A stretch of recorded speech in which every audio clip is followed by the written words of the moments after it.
Guys, tingnan nyo guys kung ano ang nag-iba ngayon dito sa Koja Game Farm. Tereng! Yan. Dol, pwede matanong Dol? Sa pagpili ng mga manok Dol for breeding, yung mga stags or cocks, ano yung pinaka-importante na titingnan, Dol? Oh nana Kakugi TV. Tara na mag-farm visit tayo. Pasyalan ng mga backyard farms at sabonghero. Sa ating larangan, sabay-sabay tayo matuto at kilalanin ang mga bloodline at owner ng kada manukan na ating papasyalan. Kada kwento ay may matutunan tayo. Hello guys, good morning mga kakugi. Another day, another blessing na naman. Yan mga kakugi. Andito tayo ngayon sa Barangay Balao, Barili, Cebu. So mga nakaalam dyan, siguro alam niyo na kung anong farm ang nandito sa Balao, Barangay Balao. Andito tayo ngayon guys sa Koja Game Farm. Nandyan kasi yung bossing natin, si Boss Kaloy. Inibitahan niya tayo ngayon guys, may konting pagkakatipon, tsaka tamang-tama, at least meet up, kita-kita na naman. And kasama natin sa likuran ko, si Titboy! Oh, pusing pasok yun. Good morning mga kakugi! Murag saktos tuwag I na. miss you all. Oh, tagal-tagal na hindi naka-vlog ng malayo-layo, no? At syempre kasama natin ngayon guys, araw na ito, si Kintot at saka si Bintot. Yun. So, yun guys. Antabayanan ninyo ang kabuuan ng episode na ito. Dito lang tayo guys. Meet up tayo. Tapos tingnan natin kung sino mga bisita na nandyan. Guys, tingnan nyo guys kung ano ang nag-iba ngayon dito sa Koja Game Farm. Tereng! Yan. Ito na ngayon ang Koja Game Farm guys, ang entrance nila. Dati may bahay dyan, bahay nilang Danilo. Ngayon ito na guys, so may parking na sa loob. Pero tayo hindi naka-parking kasi marami na namang laman na.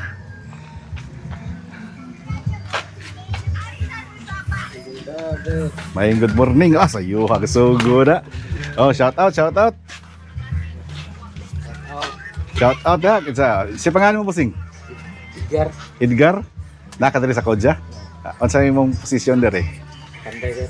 Panday. Ikaw bossing? Joshua. Ano makadali sa Koja? Libor ko sa'yo. Libor? Tigpato ka? Ha? Helper ko lang. Sa construction mo? Ikaw bossing? Emil. Emil Jod. Nakas Koja? Dili ka sa construction? Construction. Ikaw dong? Daryl. Ikaw dong? Glenn. Pulos mo sa construction? Mga farm boys mo, kamo? Yun. Naraday. Sayo kay kasugod mga kakugi, oh.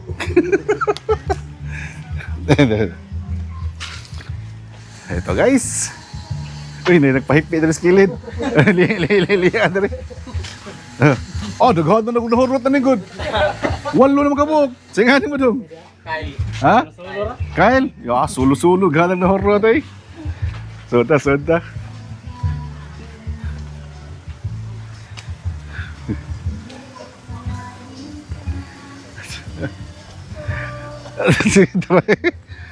guys, Dras Boskaloy.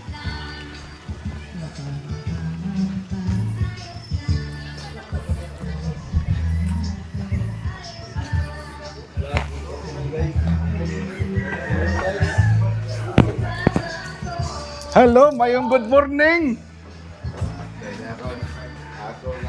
Sayo, ano mo gisapot ganina? Sayo, guys. Sapot gamay. Guys, Boskaloy. Maayong buntag mga kakugi. Matay, ako naman lang nagpabiling dako. Boss, bulag ni Slim naman guys. Wow, ay, bagay to. Pag-o naman sila ginay mo. Uy, dong antet! Alay. Sayo magkay ka lang. Ha? Di ko na ba rin. Sige. Ano si Sir Tep? O, apat na siya. Nasa sa Badyan. Guys, katabi ko ngayon ang farm manager dito sa Kodja Game Farm, si Boss Danilo Riponte. Boss, kumusta? Shout out ka muna. Shout out sana. Shout out sa mga solid followers o sa Kakogi TV. Yun. Tingod to. Kailan ba yung last na napunta ko dito? This year lang ba yun? Ah, hindi, last year. Last year ako sa mga Last year to. December. Parang ganun, no? Basta beer months to. Kwanto pang yung pangrapol ni mo ba? December. Oh, parang ganun. Murag pang raffle to, no? Oh, yun, tama. December man to. Tama. Pang raffle. Ngayon, guys, mga kakogi, andito si Boss Kaloy. So, matanong ko sa iyo muna, boss, may dumating ba na bagong mga harvest? Oh, mga bagong harvest, mga bagong Anong nandyan ngayon na linyada? yung radio, Radio. saka yung Carolina Grey. Carolina Gray. Oh, Carolina Grey. Gray. Matraysayan yan. Oo. Tapos, ilan yung na-harvest ngayon? Yung dadala dito na, mga early bird yun? Early bird at saka local. Early bird, ilang piraso nandyan? 600. 600. Ang daghan bus alang kuan local. Local. Ang local, ilan na Ang local karon kay murag nasa mga 2,000 hapit. more or less 2,000? Okay.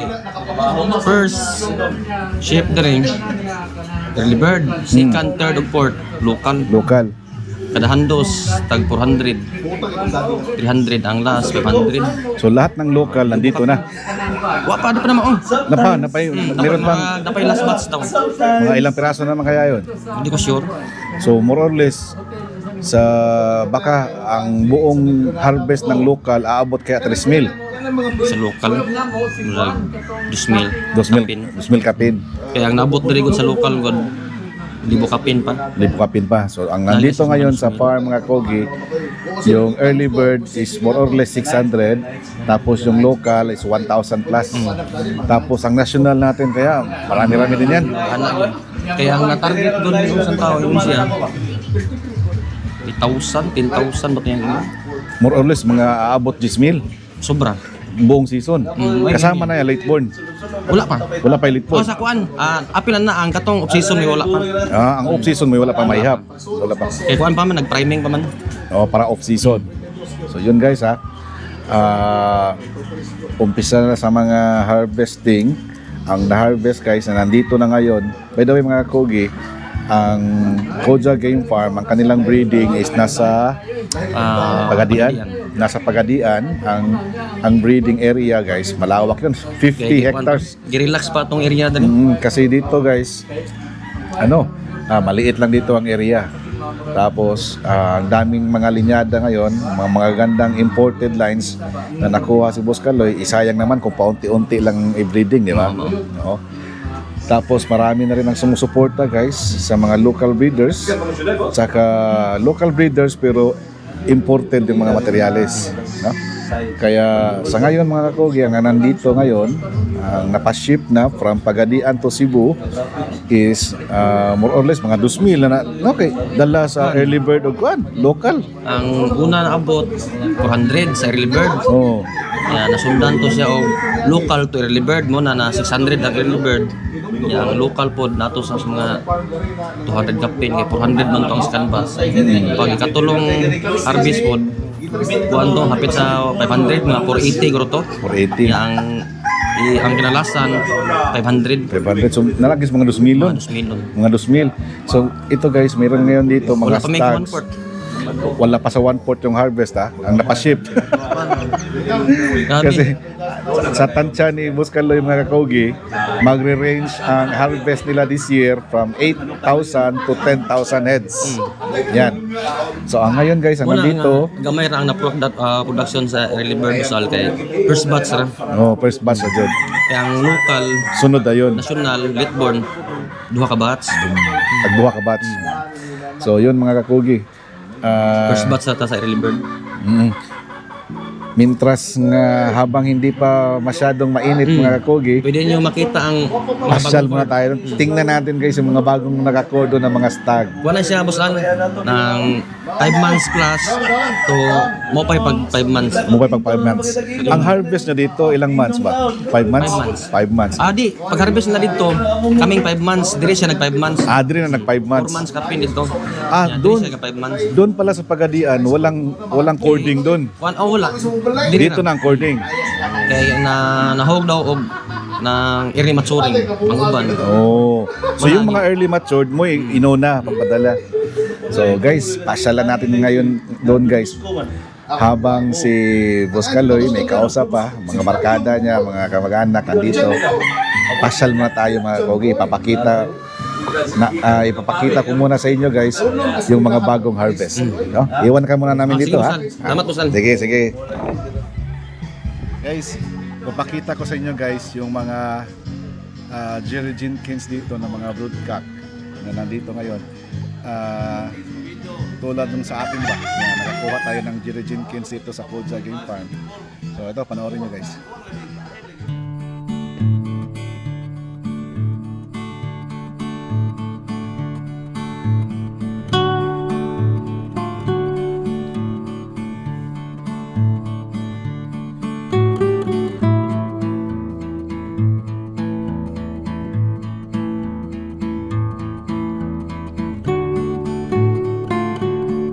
Ito mga kogi, tingnan nyo.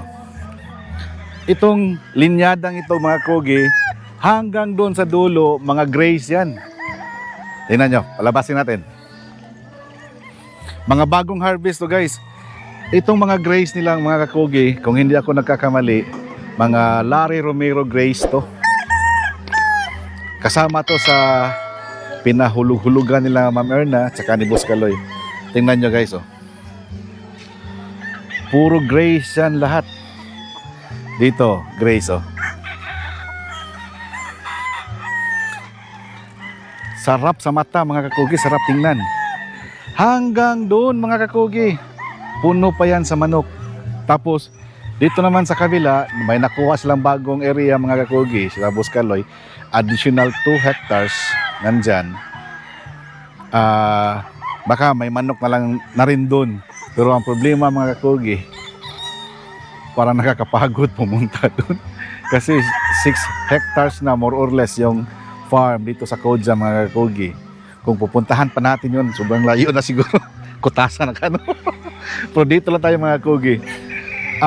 Regarding sa presyo nito mga kakugi, sa mga manok nila, sa mga brood stag, sa pagkakaalam ko, hindi pa nagbago yung presyo nila. 20,000 yung brood stag, 10,000 yung pulit. Yan. Pero mamaya, i-confirm natin sa kanila guys, ni Boss Kaloy or ni Boss Danilo, kung same price pa rin ba ang mga manok dito mga kakugi. Pero talagang napakaganda. Lalong-lalo na ngayon mga kakugi na may partner na si Boss Kaloy talaga na in charge talaga sa breeding. Nakafocus sa breeding. Yan ang maganda. Tapos, dito, for the meantime, walang breeding dito sa Kodja. Ang breeding nila ngayon is pangmaramihan na talaga, mass production na talaga. Kaya doon na sa Pagadian. Kaya, nakaproduce sila ngayon, more or less, sabi kanina ni Boss Danilo, nasa ranging from 8,000 to 10,000 ka heads. Sama na dyan siguro mga kakugi yung mga pullets. So,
Tana ka, ma'am. Unsa nga sa tong catering, ma'am? CG Boys Catering. Si CG Owner, Boy, yeah. Si Sir ang tagiya, Sir. Ang CG Boy sa Barili ra ni Sir. Yes sir, pero nasa mga panahon sir nga nag-serve na sa Cebu City, Maabot dito. sa Mandaue o Mar sa Lapu-Lapu City. Namoy Facebook account. Yes sir, Angan CG Boys Catering. CG Boy CG Boys Catering. Catering. Ang CJ Jason Jar, Sir. Siya si Jar sir. Okay. One word sir. One word na. Yan na yung contact number ito, Sir. Yes sir, na sir, nakabutan na ito sir. Ako ibutang dito, Sir. Thank you kay Sir. Daghang salamat sir. Atong pangan, complete name, Sir? Jimboy in Capo sir. Jimbo and Cap. Dol, pwede matanong, Dol? Sa pagpili ng mga manok, Dol, for breeding, yung mga stags or cocks, ano yung pinaka-importante na titingnan, Dol? Una-una yung genetics. Genetics. Oh, kuha tayo ng ganito tapos i-mix-mix lang natin. Parang ganun lang yung ano. Pangalawa is yung tayo. Mukha. Yung tawag ko doon is yung vigor niya. Vigor. Yun lang yung ano ko, yung tayo. Gusto ko kasi mas mahaba yung drumstick compared sa Pa. Oo, yun yung mga gusto ko. Siyempre, alam naman natin, yung breeding is trial and error. Tama. So, kailangan open-minded lang tayo para tuloy-tuloy lang yung ano. Kasi hindi mo alam kung next year mag-click siya o hindi. Tama, no? Diba? Pag nag-click, tuloy naman. Repeat breeding. Ganun lang yung laro eh. Thank you, Idol, ha? Thank you, Idol. Sige. Bat in lang tayo, guys, ha? Kasi VCs lang mamili, ba? Tingin-tingin dito. Thank you, Idol. Guys, dito tayo, guys, sa handling and conditioning. Busal. Ito yung Boss Jake. idol ng Cebu. Idol ng Cebu. Boss Jake, pag mag-condition ka, ano yung pina-follow mo? 30 days, 24 days conditioning, or more? Sa akin, yung almost mga pag-stag, almost 1 month. Yan, Almost 1 month. yes, Pero mga cocks na, sa cocks, depende. Kasi yung may cock na galing mold, makapal yung sa pula. So, mataas yung adjustment ng cock. So anong sa iyo, Boss Jake, before mo ihanda yung manok, so may pre-con ka talaga? Meron. Pre-con mo? Meron. So ilang months yung pre-conditioning? Yes, 21 days. 21 days pre-con, tapos more or less 30 days, 30 days. na conditioning. Yan. Matagal ka nang nagko-condition, di ba? Nag-handle. May paborito ka bang linyada sa manok na i-handle? Wala naman. Kahit ano, Ano, kayang-kaya. kaya May kakausapin tayo, guys. Bisita dito sa Koja Game Farm from Gihulngan. Boss, si pangalan to, boss? Mark Lim from Gihulngan City. Agri-Mac Farming ng Gihulngan City. Salamat idol, si Kakugi. Nagkita na kami dito sa Koja Game Farm. No, matagal na po akong followers ni Kakugi. Palagi akong nagsusunod sa kanyang mga farm visiting sa iba't ibang lugar. So marami pong salamat sa pagkakataon na nandito tayo. No? Si Mark Lim. Oh. Angan sa farm mo, boss, is Agri-Mark? Agri-Mark Farming. Agrimark Farming Farming Okay. sa Gihulngan. sa Gihulngan. So dito po ako nagpalaging bumimili ng mga materials sa Kuja Game Farm. Kasi dito makapili ka ng maayos at totoong linyada. Marami po dito ng imported na mga materials. Dito sa Cebu, ito ang pinakamalaki na mayroon sila ng maraming imported na materials. I think more than 200 materials na imported. Tama. No. Sa mga lalaki, hindi kasama yung mga inahin. Mga pullets. Sa mga lalaki lang. At hindi kasama din ang mga babae. Saka, boss, baka one of these days mapasyal kami sa Gihulngan. Yes. Pwede ba mabisita farm mo doon? Yung manukan ko doon is maliit lang pero halos puro din imported. So backyard pero isa po ako sa nag-provide doon ng mga material na imported kasi galing din dito sa Kuja Game Farm. So pag pumunta kayo sa Gihulngan, welcome kayo. Susunduin ko kayo at magbisita pa rin tayo doon sa Kang Mior na Manukan. So sa iba't ibang farm doon sa Gihulngan, marami tayong mapuntahan, yung Inlands Game Farm, Gistinger Game Farm, at iba pa. Yun. So, Maraming salamat. so mayroon kang shoutout?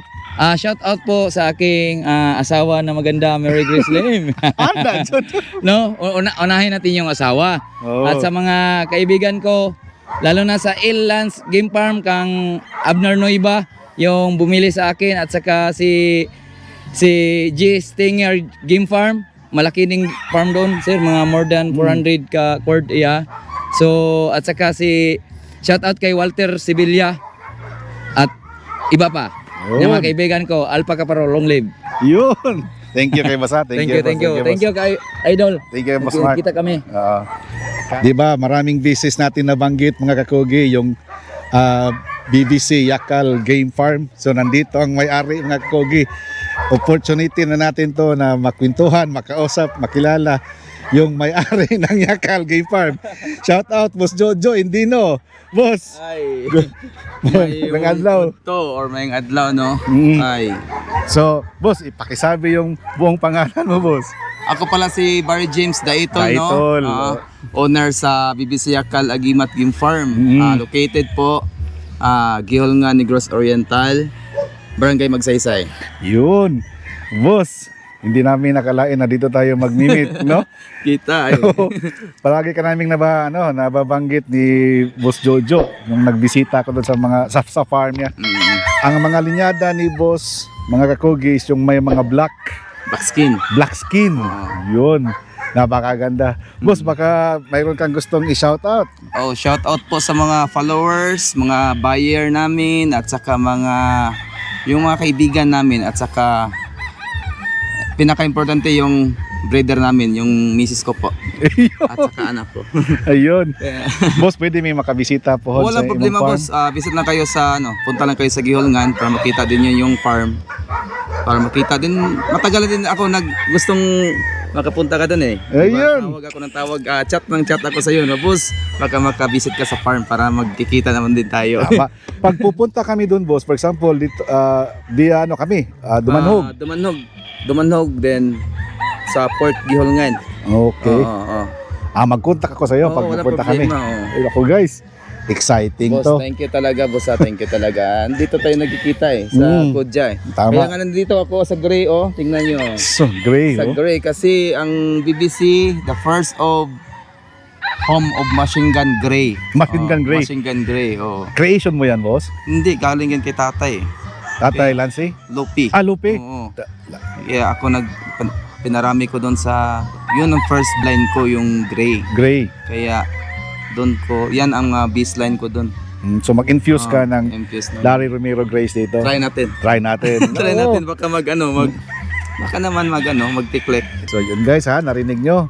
Exciting to mga kakogi. Baka one of these days, magawi tayo sa bandang kabila naman ng Negros mga kakogi.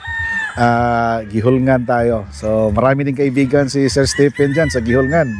Marami siyang pamilya, mga relatives sa Gihulngan. So, exciting. BBC Yakal Agimat Game Farm. Kay Boss Barry James Barry Daitol. James Daitol. Ayun. Thank you mga kakugi. Thank you talaga sa time ha. Tama. Tsaka guys, yung lahat ng mga nanood ngayon, baka gusto nyong i-subscribe yung channel ko sa Kakugi TV. Kakugi TV. Subscribe naman. Yung mga followers ko din ha, Kakugi TV. Oh, Yun. subscribe na. Like, follow and share. Yes. At saka paki-click na rin yung yung bell button para updated kayo kung ano yung i-upload natin. Who knows, baka isa sa mga upload natin ang BBC Yakal Agimat Game Farm na. Sige, Yun. thank you po. Thank you kay boss ha. Salamat kay Then boss. sa followers ni Kakugi, bigay ko sa kanya ng isang broadstag para plus niya. Yun. Black skin yan. This coming December. Pwede. No. Oh, kahit anong oras kunin mo doon sa farm. Yun. Pang raffles mo sa. Pakita mo sa akin ha. Oh, Raffles yan. mo sa Yes, mga yes. followers mo ha. Marami yan. Every December kasi boss, namimigay kami ng free paraffol. Oo. Sa farm din ako nagbibigay naman din ako ng mga pullets saka sa mga beginners ba. Kita nyo yan patulong-tulong guys na. ha. So parami na ngayon yung mga kilala natin. Parami na rin yung pa-premium natin sa paraffles. Tawagan mo lang ako para pagpunta ko ng Cebu, dalhin ko na lang then. Pwede. Pwede ha? Oo, pwede. Tawagan mo lang ako. Sige. Para maparaffles mo din. Hindi natin nakalain From guys na BBC Yakal yun. Oh. dito tayo magkikita. Salamat sa kay boss. Shout out again. Thank you. Boss Jojo Indino. Boss Jojo Indino, pare Jojo Indino ha. GY. Breeders ha. Salamat kayo, Boss Kaloy. Thank you kay boss ha. Salamat. Thank you kayo. Guys, once again si Boss Kaloy, na-meet ulit natin. Thank you kayo boss ha. Gibertihan siguro din mga kakugi. Happy birthday. Thank you. Una mi Boss Kaloy ha. Una mi sa inyo. Pasensya kayo, nabiyaan kita mo gid. Nabiyaan kita mo gid. Why problema gid? Nabiyaan kita mo gid. Batay, kibaw kaya hapak-hapak ra ta nga rin. Magid. Kani continuous pa ni habang nakadiri busy juga pirmi kada adlaw ni. Mao. Guys, why paglubad Boss Kaloy? Okay rin po, lubad gamay. Muli ko'y gamay. Alag pa sa puta. Nga, I lang pa sa puta. Thank you kayo. Thank you, boss. Ma'am, thank you, mama. Boss Jack. Thank you, kaya. Thank you. Thank you kay sir, ha. Salamat Guys, Ma'am Erna, thank you kayo. Gibertihan ko nila gili, guys. Dahil litson, na catering. Ang catering na to kay CG Boy Catering. Yun, thank you. Thank you kay ma'am. Thank you. Tara na mag-farm visit tayo. Pasyalan ng mga backyard farms at sabonghero. Sa ating larangan, sabay-sabay tayo matuto at kilalanin ang mga bloodline.